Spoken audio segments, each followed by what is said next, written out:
Welcome back to Watching Film and Varnadore Films. I'm Seth Varnadore. I'm a former college and high school football coach. Now I break down film here on YouTube with a particular emphasis on the Florida Gators. If you've been around this channel for any amount of time, you've seen me talk with a numbers guy, Bud Davis. Bud does a great job. First of all, great follow on Twitter. But Bud does a great job breaking the game down from an advanced stats and analytical side. This is a guy that's been, asked to consult with Power Five programs across the country. He knows what he's doing. So I'm really excited that he reached out to me and we decided to start doing a weekly show during the season. It's called Gators Gameday. I wanted just to announce it to you guys and give you guys a little snippet of the first episode we recorded recently. The idea behind it is every week we're going to give you a pregame, a halftime show, and a postgame show with film from the opponent or from that game. So what you see me do here every week, I'll be doing it live before, during, and after the game. And Bud will be doing the same thing with the advanced stats. So we'll have film and advanced stats kind of at your fingertips before the game to preview the opponent, at halftime to kind of see what's going wrong, what's going well, hopefully going well. And then post game, we can talk about, what we thought at halftime, what happened in the second half, hopefully talk a lot of Florida victories, but that part's to be determined. But I think it'll be a really fun show. I wanted to kind of let everyone that's subscribed here know about it.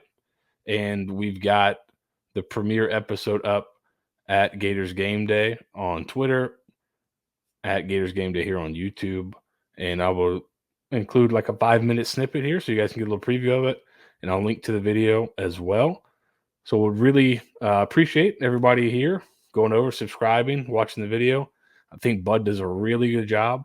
And if you enjoy any of the film stuff I do here, Bud's stats are a really great companion piece, and I think it'll go really well together. So thank you guys for watching. Here's a little preview of Gators Game Day. We're going to talk through a little bit of the base offense. We're going to look at some of the play calling numbers from last season.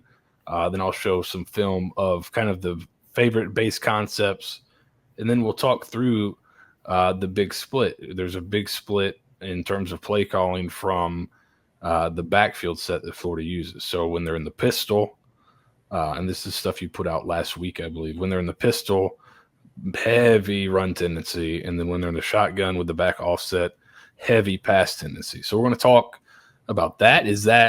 Does just because it's somewhat predictable, does that mean it's bad? And we'll get through that. But let's start just kind of talking generally about the offense. So I'll throw up some. I believe you had some kind of where they just kind of a general look at them based on EPA last year, I believe. Yeah. Yeah, so this is the opponent adjusted EPA per play that I put out each week. And this is where we finished at the end of 2023. And so if you hear us say EPA, that's expected points added. So, when you make a good play, you are more likely to score points. So you're saying your expected points go up. And, me and other nerds have just done the math to figure out how many expected points a play is worth. And this is on average on the x-axis. So that's the left to right axis on the bottom of the screen. That's how good our passing offense was. It was a little over 0.3 expected points per pass attempt. That's good. You can see we're right near Miami, Ole Miss, which had a very good passing offense, Texas, Florida State. We're not, a crazy offense like Jaden Daniels, LSU up in the top right. But we were definitely an above average P5 passing offense. We're to the right of this red dotted vertical line. Our rushing offense, lower EPA. Rushing is generally a lower EPA gambit. We'll talk about success rate. Rushing is more of a success rate, offense philosophy where you're not going to get as many expected points. You're not going for big chunk yardage plays, but it's pretty good in and out. And Florida was a very average rushing offense cut across the P5. We're on the dotted line. So neither of our offensive units were particularly good, but neither of them were bad. And we definitely, of the two, the passing offense was the better one. Neither were elite, but this is pretty good for a first-year transfer QB. And really, we only had one wide receiver threat. We really didn't have many explosive. We didn't have an X-type receiver. We didn't have, a great offensive line. And I think, the staff did a good job of getting what they could out of this offense. Yeah, it's always interesting to see where kind of they are, especially compared to a team like Florida State, who, the juxtaposition of perception of those two offenses last year, Florida State was seen as a high-powered, high-flying offense, but they were just pretty explosive, and that was able to kind of get those EPA numbers up. But you see Florida's kind of right there with a much tougher schedule. So that's kind of interesting, just perception. And this is why I love looking at the numbers, because perception is so different sometimes than what the actual reality of it is. But unfortunately, perception drives a lot of conversation on Twitter and amongst the fan base. So that's why I like the numbers, and I like the opponent adjusted numbers. They ground it. They give us an idea of who's actually there because they're good, who's there because they're bad, who's there because they played tough teams. And no number tells the full story. I think we did have issues with explosiveness, but overall pretty good offense. So with that in mind, I know you've got the film queued up. Why don't you kind of talk through what is our base offensive identity?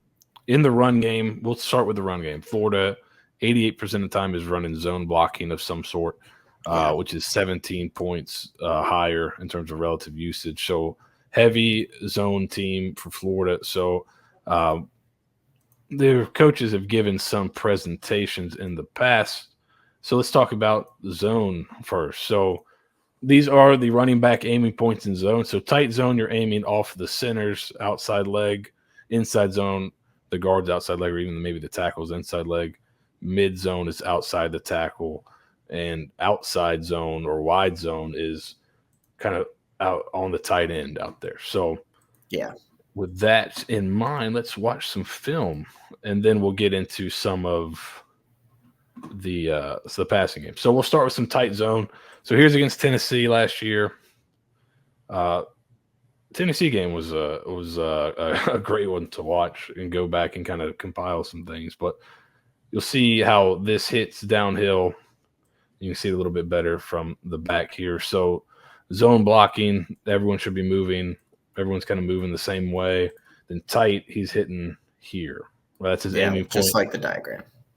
Yep. So that's his aiming point. So we can see here, downhill. So that's tight zone, inside zone. A little bit wider, kind of off the guard here.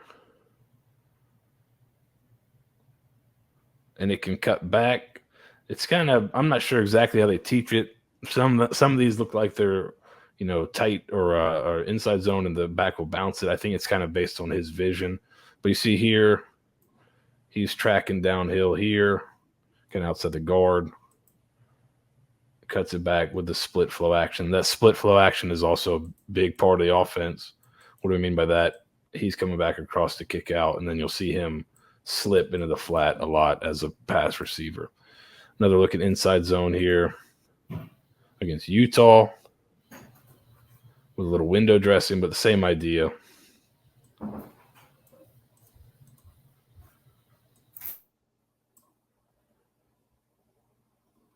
Hitting a little tighter. This is kind of inside zone, mid zone. He bounces it, makes a great cut. But the aiming point is here-ish. So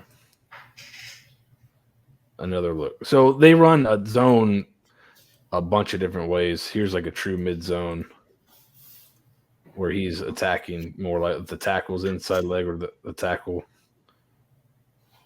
You can see a little bit better from the back. And then we got a clip of wide zone, I believe. So you can kind of see the real difference in it, the aiming points. So it looks a lot, it looks like they're running, and this is how it gets categorized a little bit. It's outside zone, it's outside zone. But they have a bunch of different ways to run it. This, I think, is the true outside zone. Really aiming outside the tight end. And then you can see it a little bit better from the back. how his aiming point is super wide. So, and this is mostly, you may have noticed a lot of these clips are out of the pistol. Some are in the gun, but a lot are out of the pistol. Wide zone again as well here. Out to the tight end. Put this one on here because Arliss Boardingham did a pretty good job against what some people are calling number one pick. So good for him here. It's Pierce there, I believe. He got a little help, but not bad. Not a bad job right there. So then we got a little counter. So against Tennessee, they did out of the gun. So this would be gap. So you saw on the play sheet gap plays. That's when somebody's down, people are pulling. You got a kick and then a wrap. Yeah, it definitely not our bread and butter, but no, and it has not been great, especially out of the gun. I believe we're going to get to some of the numbers in the split, but this play is probably one of the only ones they hit on a gap screen out of the gun. And then this is a counter out of the pistol. So that was, I thought, we'll get to kind of, there's definitely a split between play calling in the gun and pistol, but the concepts I think they're not too dissimilar in how often they run them. But this is kind of, so after you run the ball a ton, this is why you run the ball so much out of the pistol. You get these easy boot throws that turn into big plays. And they run boot, a ton of different ways. But a lot of the boot stuff is trying to get into a flood concept. So it's pretty much they're flooding the side of the field when they roll out. And that's why you see some people, and we'll talk about in a future episode, Mertz throwing the ball you've heard some people say he only throws the ball to his right. This is a big reason why. They don't roll their quarterbacks opposite their throwing hand. That's something they've said from day one. They just don't do it. So if you watch Louisiana, talked about it. If you watch Louisiana, Levi Lewis is rolling left. Florida, they're rolling them right. Now, they do have some change-ups, which I'll show, but for the most part, they're rolling right, throwing right. Here's another look at boot with a corner, but this is basically the idea around a lot of their stuff on offense is floods. So a deep, an intermediate, and a short. All flooding the same side of the field. Yeah, flood an area of the field, and you've got high lows on defenders, right? Now, the way they get to those points, and this is the one thing about the offense that I think is the best part of it, is they get to the points in a bunch of different ways. He's going to end up in the corner where the go route would have got. It's the same spot. Pearsall is the intermediate. Here's the short. So it's just a flood, but instead of him running just a go, I'm going to tighten his split, make him run a corner. So that kind of gets him open there. The offense is not revolutionary. Here's just like this is just a classic flood here. Like, this is like the most basic. If you put on Madden or I'm sure the new college football game and just flood, this is what comes up basically. Right. And you're just trying to get high lows, but they get to it. What I like about the offense, they get to it a bunch of different ways. So here's flood again. And they're just bringing them from the other side. But it's the same general idea, and they'll tag a post on it. Here's again with the corner out from a tighter split. But again, the moving splits around, bringing guys from the opposite side. This is kind of more of a Y cross look, but it's the same idea. Again, you got a deep, a short, and if he didn't get knocked around, the intermediate. All right, that's just kind of a small piece of what you'll be getting on Gators Game Day. If you want to watch the rest of the video, there's probably still an hour-ish left before and after what you saw. A little bit before, a lot after. We go into further detail on the offense, how it can improve, talk about the transfer receivers, have some film on them. A lot of fun stuff. But if you want to watch that video, the link is between the arrows here. Click on that. That'll take you to that video. Like and subscribe. And once the season gets going, it should be a really, really fun show. And the best spot to get Florida football information on game days will be Gators Game Day. Thanks for watching.